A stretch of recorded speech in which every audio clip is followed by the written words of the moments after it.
байнгын орон даргад бол хэлсэн. Энэ хууль зөрчсөн байж болзошгүй байна шүү. Өөрөөр хэлбэл энэ хурал дээр эрдэнэ бүрдсэн үг хэлэх санал хэлэх хүмүүс нь одоо тодорхой болцсон байгаа тохиолдолд үгээ хэлээ саналаа хэлээд тэгээ саналаа хураагаад явах хэрэгтэй. Өөрөөр хэлбэл эн чинь одоо төрийн ажил тасралтгүй явах хэрэгтэй шүү дээ. Тэгээ нэг болохоор энэ засгийн газрыг огцрох эсэх асуудлыг төлөвлөгөөнд оруулчихна. Тийм үү, товд эсвэл бүр гаргаа шидчихнэ. Нэг сайдыг томилох асуудлыг нэг 5 дахь өдөр оруулаад болиулээ дахиад 5 дахь өдөр гэдэг энэ одоо тоглоом боллоо шүү дээ. Энэ чинь Монголын одоо хууль гуйл болж байна. Тийм учраас энийг бол сануулж хэлсэн байгаа. Тэгээ энэ бол одоо хуралдаан даргалагч хуулиа зөрчсөн байж болзошгүй шүү. Энийг анхаараарай гэдгийг бол одоо сануулсан. Төрийн байгуулалтын байнгын орны дарга бол хэдлэгтэй хуралдаан 4-5 гишүүн байгаа учраас одоо хуралдааныг хаахаас өөр аргагүй байсан. Одоо тухайлбал үг хэлэх гишүүд нь байгаагүй гэдэг ийм тайлбар хэлсэн шүү дээ. Тэгэхээр та одоо тухайлбал яг хуралдаа эртдээ одоо цагтаа ирсэн байсан уу? Байнгын орны дарга самдаг очир хэрлэн гишүүн, зүлхбар гишүүн миний бие байнгын орны гишүүдээс. Бид дөрөв бол хуралдаанд байсан. Ерөнхий сайд орж ирсэн. Ерөнхий сайдыг огцруулах санал гаргасан сайн зэрэг гишүүн бас орж ирсэн. Тэгээ эн чинь үргэлжлээд явах ёстой ч санал хэлэх хүмүүс нь тодорхой нэр өгсөн байна. Тэр хүмүүс хуралдаанд оролцох үүрэгтэй. Монгол улсын үндсэн хууль, улсын хурлын тухай хууль зааснаар хүндгүй үз шалтгаангүй бол нэгэн зарлагдсан одоо явж байгаа хуралдаа ирж оролцох ёстой. Тэр бүвэл энэ хурлыг таслах ёсгүй. Ингийн бол хариуцлага үзэх ёстой. Тийм учраас энэ гишүүд орж ирж өөрөө энэ хуралдаа оролцох үүрэгтэй. Энэ үүргээ бидүүлээгүй бол энийг эсрэг санал өгсөн тооцоод саналаа хураагаад яваад энэ асуудлаа өнөөдөр нэг тийш шийдэх ёстой байхгүй юу. Тэгэхгүй бол одоо ингээд энэ одоо засгийн асуудлыг нэг болохоор хилцэн, нэг болохоор хойшлуулна, бүр одоо товоос авч хаяна. Энэ бол үнэхээр тоглоом болж байна. Тийм учраас энийг бол байнгын орны даргад бол миний бие гишүүний хувьд сануулсан байна. Ерөнхий сайдыг огцруулах хэсэг асуудал бол өргөн барьснаас хойш 10 хоногийн дотор одоо эцлэн шийдвэр гаргах ийм хуулийн заалттай байгаа шүү дээ. Тэгэхээр одоо ингээд цаг хугацаа сунжрах тусам ер нь ямар эрсдлүүд гэдэг юм уу гарч ийн гэж харж байна та? Олон эрсдэл гардаг байх. Энд ч одоо төсөө батлах хэвээр энэ олон одоо төрийн албаа хаагчид ахмадууд одоо асуудлаа тавьж агсаж байна. Тэгээ энийг ер нь тоож юм уу?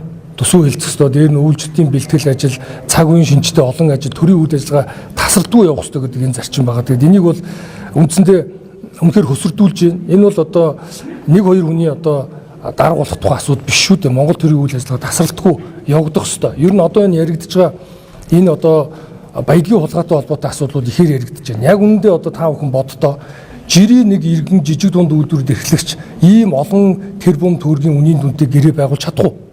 Энийг бол эрх мэдэлтэй хүмүүс л хийн. Тийм учраас энэ асуудлаа нэг тийш нь хурдан шийдээд ил тод болгоод энийг одоо хариуцлагаа тооцоод ингээд явахгүй бол үндсэндээ сонгуул дүрээр одоо баялагтай эзэн байх, баялагын дэвшөөрөл гэдэг зүйлийг ярьдаг.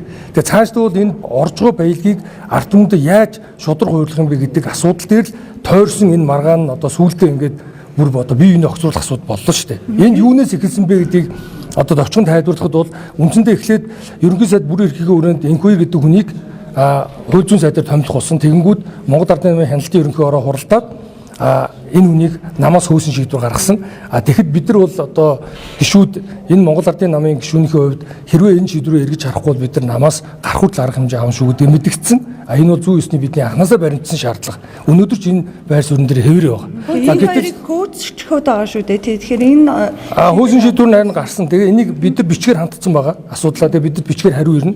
Тэрний дараа бид одоо бүлгээс гарах, намаас гарах хүртэл одоо энэ шаардлага бол тавьсан. Тэрийгээ бол хэрхэн яаж шийдэх вэ гэдэг бид нар бас одоо дахин шаардлага тавина шүү дээ. Тэгээ сүүлдээ энэ дарааллын хувьд бол энэнгүү засгийн газрын огцруулах асуудал болсон. Засгийн газрын огцруулах асуудал тавьсны дараа улсын хурлын даргыг одоо огцруулах асуудлыг дахиад тавьсан. Тэгин чи одоо ингээд нэг хүнийг сайдаар томилох энэ асуудал нь бүр сүүлдээ явж одоо их хурлын даргыг чөлөөлөх засгийн газрын огцруулах асуудал болж байна. Монгол Ардын намын даргын сунгаатай холбоотойгоор одоо тухайлбал яг асуудал үүссэн байдаг шүү дээ. Та одоо тухайлбал тэр хурал дээр суусан байдаг юм уу?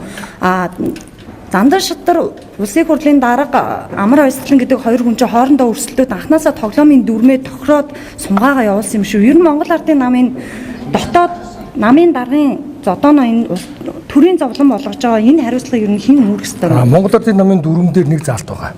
Энэ заалт болохоор олонх болсон бол сонгуульд улсын хурлын сонгуульд Монгол Ардын намын даргыг ерөнхий сайдад нэр дэвшүүлнэ гэдэг заалт байгаа. Би бол энэс улбаатай энэ одоо том тэмцэлтэй явж байна гэж үзэж байгаа. Монгол Ардын намын болж өнгөрсөн баг хүрдийн үед бол одоо дүрмийн бус болсон гэдэгтээ бол би одоо хүртэл итгэл үнэмшилтэй байгаа.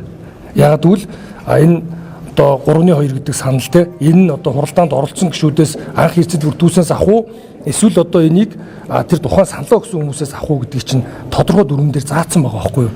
Гэтэл энэ яагаад явахгүй вэ? Яагаад өнөөдрийн хүртэл хугацаанд дүрмийн босон бол дээд жүгэд энэ асуудал яагаад өгөхгүй байгаа юм? Заавал хууль заасан 60 хоног гэдгийг хүлээх шаардлага байхгүй шүү дээ.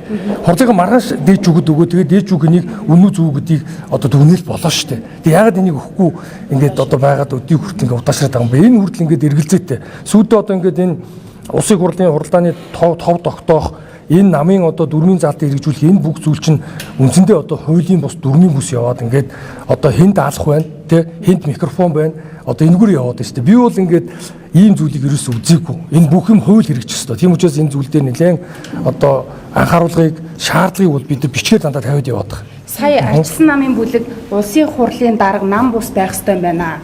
Парламентын ардчлалаа сахих ёстой хүн байх юм байна гэдэг одоо зарчмын санал гаргаад энийг одоо хуульчлах ёстой юм байна гэсэн зүйлийг тэмүүлж хуульч ярьж байна л да. Энийг та хувь гишүүнийхээ авч юу гэж харж байна? Зөв 100% санал нүгэй. Яагаад тэгэхээр Монгол улсад парламентын цэцгэлтэй улс.